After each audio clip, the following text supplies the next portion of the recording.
Hello dear student, आज की हमारी वीडियो का टॉपिक है अक्टूबर असाइनमेंट कक्षा 12वीं व्यवसाय अध्ययन। यानी कि इस वीडियो में हम आपको अक्टूबर असाइनमेंट जो आपकी तीसरी असाइनमेंट है क्लास 12 बिजनेस स्टडीज़ की, तो इस असाइनमेंट के हम आपको आंसर बताने वाले हैं। तो इस असाइनमेंट में आपको 4 क्वेश्चन दिए गए थे, तो चारों के आंसर्स हम आपको बताएंगे। उसके लिए आपको वीडियो को एंड तक देखना है, वीडियो को लाइक भी करना है और साथ में आप हमारे चैनल को सब्सक्राइब भी कर ले, क्योंकि हम सभी सब्जेक्ट के असाइनमेंट के आंसर है जो अपने चैनल पर अपलोड कर चुके हैं। तो आप डिस्क्रिप्शन में जाके चेक कर सकते हैं, आपको सभी सब्जेक्ट असाइनमेंट के आंसर्स का लिंक मिल जाएगा। साथ में हम आपको ये भी बताएंगे कि लॉन्ग क्वेश्चन कैसे लिखते हैं जिससे कि आपको असाइनमेंट में फुल मार्क्स मिल सके। तो देखिए, आपका पहला क्वेश्चन है नियुक्तिकरण के 4 महत्व लिखिए। तो 4 महत्व पूछे हैं यहाँ पे 4 नंबर के लिए, तो यानी कि इसमें आपको 4 पॉइंट लिखने हैं। तो पॉइंट पे आपको कैसे लिखने हैं, हेडिंग वाइज लिखने हैं, ठीक है। तो सबसे पहले आपको लिखना है नियुक्तिकरण के प्रमुख महत्व निम्नलिखित है, फिर आपको फर्स्ट पॉइंट डालना है। तो ये इसका पहला महत्व है कि नियुक्तिकरण मानव प्रधान प्रबंधकीय कार्य है। तो ये आपको ब्लैक पेन से लिखना है, फिर इसी पॉइंटों को आपको एक्सप्लेन करना है। तो ये ऐसे हो जाएंगे, ऐसे आपको 4 पॉइंट लिखने हैं। तो ये पहला पॉइंट है। उसके बाद दूसरा पॉइंट है नियुक्तिकरण योजनाओं को कार्य रूप प्रदान करती है। तो उचित नियुक्ति ही योजनाओं को कार्य रूप प्रदान करती है। इनके अभाव में संस्था की समस्त योजनाएं, लक्ष्य एवं नीतियाँ धरी की धरी रह जाएगी। तो ये इसलिए ज़रूरी है नियुक्तिकरण में ये भी। तो ये 2 पॉइंट हो गए हैं। तो इसमें 4 महत्व पूछे नियुक्तिकरण के। तो यहाँ पे देखिए तीसरा पॉइंट है नियुक्तिकरण संगठन संरचना का निर्माण करती है। नियुक्तिकरण संगठन संरचना का निर्माण करती है। इसके अंतर्गत कर्मचारी आवश्यकता का अनुमान लगाकर योग्य एवं कुशल कर्मचारियों की नियुक्ति एवं उनका विकास किया जाता है। चौथा पॉइंट है नियुक्तिकरण कर्मचारियों के विकास में सहायक है। तो स्टूडेंट, अगर आपको किसी और सब्जेक्ट के असाइनमेंट के आंसर चाहिए तो वो भी आप हमें कमेंट करके बता सकते हैं, नहीं तो आपको डिस्क्रिप्शन में जाके चेक कर सकते हैं, वहाँ आपको इन असाइनमेंट के आंसर्स के जो है लिंक मिल जाएंगे।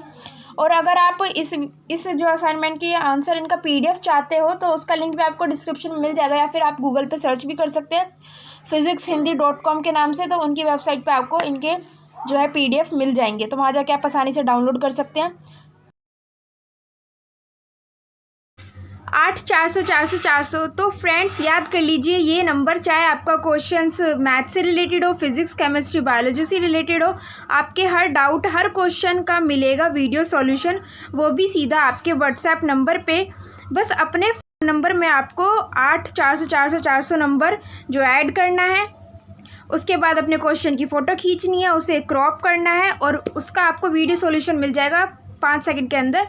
क्लास 6 से 12 IT जी मेन एडवांस सभी बोर्ड्स के बच्चों के लिए है। तो अभी जाइए, देर किस बात की, अपना सवाल व्हाट्सअप करें और सभी डाउट्स को आउट कीजिए। लिंक आपको डिस्क्रिप्शन में मिल जाएगा। नेक्स्ट असाइनमेंट का नेक्स्ट क्वेश्चन है कर्मचारी भर्ती प्रक्रिया के किन्हीं 4 चरणों की व्याख्या कीजिए। तो देखिए, यहाँ पे भी 4 चरण पूछे गए हैं और ये भी 4 नंबर के लिए है। तो सबसे पहले हम लिखेंगे कर्मचारी भर्ती की प्रक्रिया में निम्नलिखित चरणों को सम्मिलित किया जाता है। तो पहला चरण था कर्मचारियों की मांग, दूसरा चरण है भर्ती के स्रोतों की पहचान। कर्मचारी प्रबंधक के पास जब सभी विभागों से कर्मचारियों के मांग पत्र पहुंच जाते हैं तो वह अपने अनुभव एवं ज्ञान के आधार पर यह निश्चित करता है कि विभिन्न पदों के लिए अलग अलग योग्यताएं वाले कर्मचारी को कहां से उपलब्ध कराया जाए।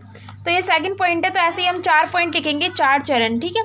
तो स्टार्टिंग के 4 चरण हम लिख देंगे। तीसरा है इच्छुक लोगों को आमंत्रण। दूसरे चरण में भर्ती के स्रोतों का पता लगा लेने के बाद इच्छुक लोगों को आवेदन करने के लिए आमंत्रित किया जाता है। इसके लिए कर्मचारी प्रबंधक एक विस्तृत सूचना तैयार करते हैं जो इस प्रकार है। तो ये आप ऐसे लिख देंगे कि किन किन चीज़ों को वो मांगते हैं। उसके बाद नेक्स्ट चौथा चरण है योग्यता आवेदकों की सूची तैयार करना। तो यहाँ पे आवेदन पत्र प्राप्त हो जाने पर उनकी जांच की जाती है। जांच के दौरान आवेदन पत्रों को 2 भागों में बांट दिया जाता है। तो देखिए, यहाँ पे 4 चरण हो चुके हैं। तो सेकंड क्वेश्चन भी कंप्लीट हो चुका है, 4 नंबर के लिए 4 पॉइंट।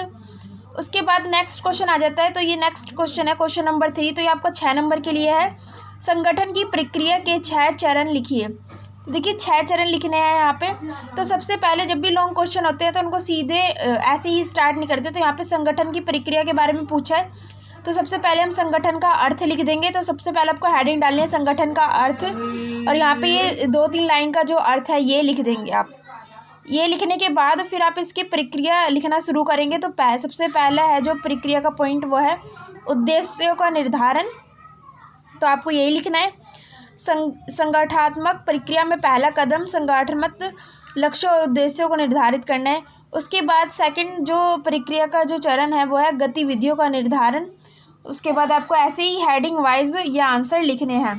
तो 2 हो गए, इसमें पूरे 6 पूछे हैं। उसके बाद नेक्स्ट क्वेश्चन आ जाते हैं ग्रुपिंग गतिविधियाँ। तो ये एक ही पॉइंट में है, बीच में लाइन आ गई है, तो ये आपको एक ही पॉइंट में लिखना है ग्रुपिंग गतिविधियाँ के। तो आपको पूरे लिखने ले हैं क्योंकि ये ज़्यादा बड़े नहीं है, 1 मार्क्स के अकॉर्डिंग आपको लिखने हैं। उसके बाद चौथा आ जाता है कर्तव्य सौंपना और 5th नंबर पे आ जाता है आपका संबंध विकसित करना। तो यहाँ पे हो चुका है क्वेश्चन कंप्लीट 6 नंबर के लिए। आराम से ये आपका 1.5 से 2 पेज का आराम से बैठ जाएगा, बल्कि ज़्यादा का भी बैठ सकते हैं, तो इसमें आपको फुल मार्क्स मिल जाएंगे।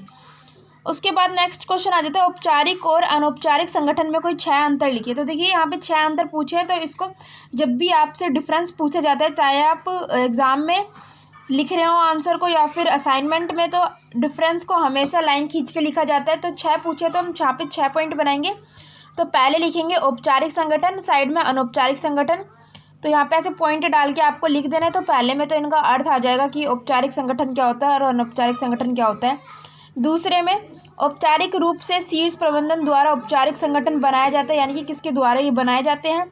अनौपचारिक संगठन सदस्यों द्वारा अनायास बन जाते हैं, यानी कि अपने आप ही बन जाते हैं। तीसरा पॉइंट औपचारिक संगठन का उद्देश्य क्या होता है, संगठन के उद्देश्य को पूरा करना होता है। तो यहाँ पे 3 डिफरेंस हो चुके हैं। उसके बाद 4th औपचारिक संगठन प्रकृति में अस्थायी होता है और अनौपचारिक संगठन प्रकृति में अस्थायी होता है।